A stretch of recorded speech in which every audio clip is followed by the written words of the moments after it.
तो अस्सलाम वालेकुम गाइस, कैसे हैं आप लोग। तो आज मैं बना रहा हूँ गोभी का पराठा। ये गोभी रात को पकी थी, साथ में ये अब प्याज मैंने ली है 2 अदद, ठीक है, जो इसके अंदर शामिल करने हैं, और नमक, लाल मिर्च और बाकी मसाले दिखाता हूँ मैं आपको।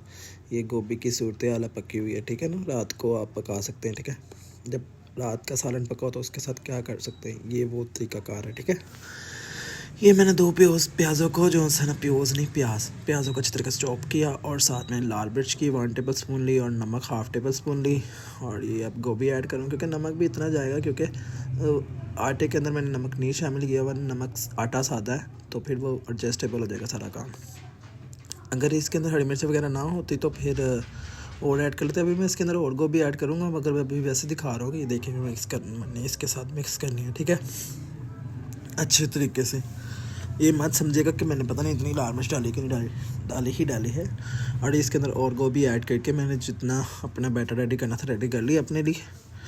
तो ये मज़ेदार से 2 रोटियां अब पकेंगी, ठीक है जी। 2 रोटियां नहीं, बेसिकली इसको कहते हैं गोभी के पराठे। तो ये देखिए, मैं अब आपको दिखाता हूँ थम्स अप। बहुत मज़ेदार, मैंने चखा था थोड़ा सा तो अच्छा लग रहा था।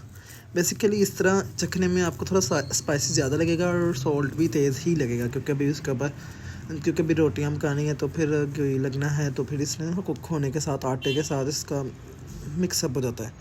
तो ये छोटे छोटे पेड़े बनाने हैं, बहुत बड़े नहीं बनाने, नॉर्मल। जैसे कि मिसाल के तौर पे आपने एक रोटी बनाते हैं, उसके आपने 60% के पेड़े बनाने हैं, या 50-50। एक पेड़ा को 2 हिस्सों में कर लो, या सवा पेड़े को 2 हिस्सों में कर लो, इस तरह का, ठीक है।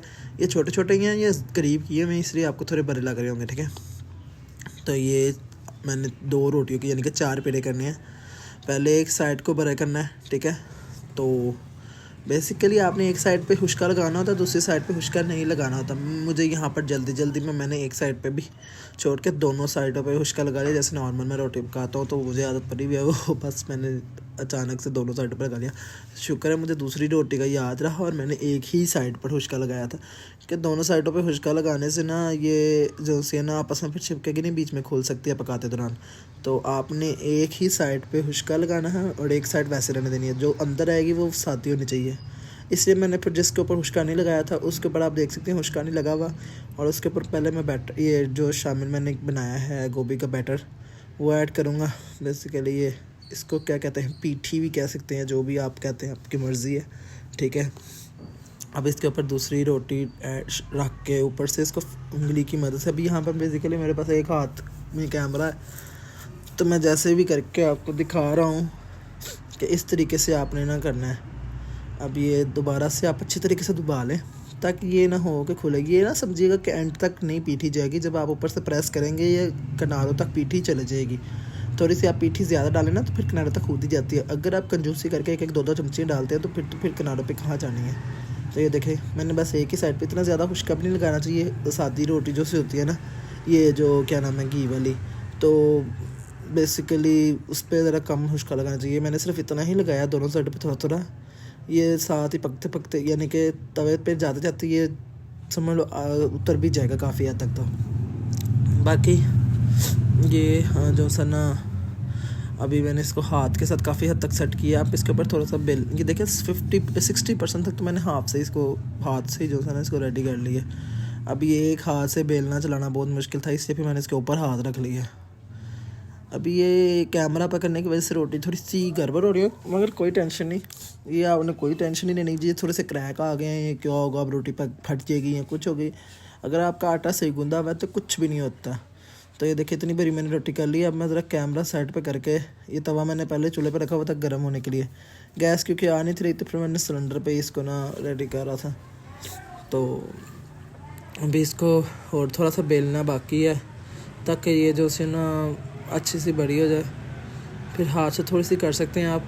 ये इतनी सी हैवी है तो फिर यहाँ पर भी मैं आपको बता रहा हूँ, कोई टेंशन नहीं लेनी, ये फटेगी नहीं, क्योंकि आपने बस फ़ौरन जब डालनी है तो उसको फ़ौरन, जो लोगों की फटती क्यों है रोटी, बेसिकली जो तवे पे डालते हैं और फ़ौरन उसकी साइड चेंज कर देते हैं ना, जिसकी वजह से रोटी वो पकती भी नहीं। जब आप उस रोटी थोड़े से क्रैक आ भी गए कोई इशू नहीं, उसको इतना पकने दें, समझ आ रही है कि ये जली नहीं है, इसको पकना कहते हैं, ठीक है। ये ऊपर वो पहले तवे के ऊपर कुछ लगाओ तो फिर आ जाता है।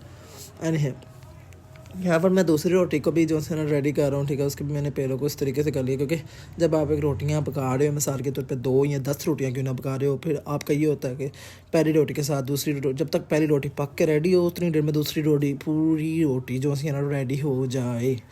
तो ये देखें मैंने इसके ऊपर अब घी लगा लिया। इस कंडीशन में आपने इसकी साइड चेंज करनी है। दूसरी भी तकरीबन इतनी ही कंडीशन आ गई होगी, तो ये मैंने थोड़ा सा घी इधर लगा दिया। इससे ना थोड़ा घी भी कम लगता है और रोटी भी अच्छी पक जाती है, ठीक है। पहले आप अगर इतनी सारी कुक कर लें, देखें दूसरी साइड भी इतनी सारी मैंने कुक कर ली। अब वो जो क्रैक्स भी थे ना, वो गोभी नज़र भी आ रही है आपको से उस क्रैक से, मगर अब वो क्योंकि सारी रोटी हो गई है मज़बूत, जिसको कहते हैं पक्की हो गई है, अब वो टूटने का डर नहीं है। तो बस आप लोग यही करते हैं कि अगर आप कच्ची कच्ची रोटी को उसकी साइड चेंज कर देते हैं तो फिर वो उसने फटना ही फटना है, क्योंकि आटा भी उस टाइम नरम होता है, कच्ची रोटी में आटा भी सॉफ्ट हुआ होता है। तो जब उसको अगर अच्छी तरह पका ले तो फिर वो कड़क हो जाती है, थोड़ी सी हार्ड हो जाती है, तो फिर इसलिए फिर इसका इशू नहीं होता। ये देखिए कितनी ज़बरदस्त किस्म का मेरा गोभी का पराठा जो है ना, कलर इसका इतना मुझे अच्छा लगा ना, गोल्डन इस तरह का कलर मुझे पसंद है। कोई लोग हल्का करते होंगे, आप हल्का लाइट भी कर सकते हैं, मगर मुझे इस तरह ही पसंद है कि थोड़ी अच्छी तरीके से लाल हुई हो, ठीक है। तो ये मेरा पराठा रेडी है। अब इसके साथ ही मैं दूसरा रेडी करूँगा, ठीक है। दूसरे के प्रॉपर वीडियो तो नहीं दिखाऊंगा, अब वो डायरेक्ट तवे पे मैं डाल दूँगा, ठीक है। ये देखें तवे पर आ चुका है, तो अब इसको थोड़ा सा हिला रहा हूँ मैं ताकि सारी साइडों से अच्छी तरीके से पक जाए। अब जैसे ये रेडी होगा फिर मैं नीचे जाकर बैठ कर खाऊँगा। अगली वॉइस ओवर मैं अपनी वॉइस ओवर नहीं करूँगा, अगले में आपको डायरेक्ट जो है ना मेरा रिएक्शन आपको मिलेगा। तो आप लोग वीडियो को लाइक करना, चैनल को सब्सक्राइब करना मत भूलें। तो अभी मैं नीचे जा रहा हूँ और आपको दिखाता हूँ इसका क्या मज़ेदार रिएक्शन मेरा है। तो आप लोग रेडी हो जाए, यहाँ पर अब मैं रोटियाँ रखूँगा और ये ज़बरदस्त से गोभी के पराठे टेस्ट करके बताऊँगा, ठीक है। पता नहीं नज़र आ रहा हूँ क्या नहीं। अभी ये देखें पराठे को, ये देख सकते हैं आप।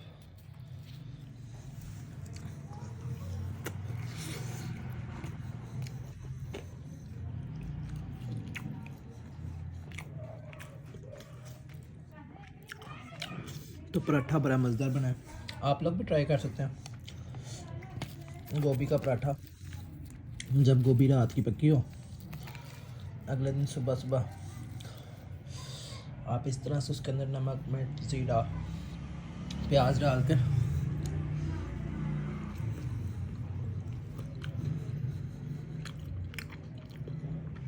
क्योंकि बाकी सारा कुछ गोभी में पहले ही ऐड था, मसाले ये वो सारा कुछ, गरम मसाला भी, हरी मिर्चें भी, अदरक भी, वो रात को रेडी किया था मैंने। आज रात को जो पकाऊंगा फिर मैं दिखाऊंगा, ठीक है। ओके बाय, मिलते हैं अभी इसको खाने के बाद।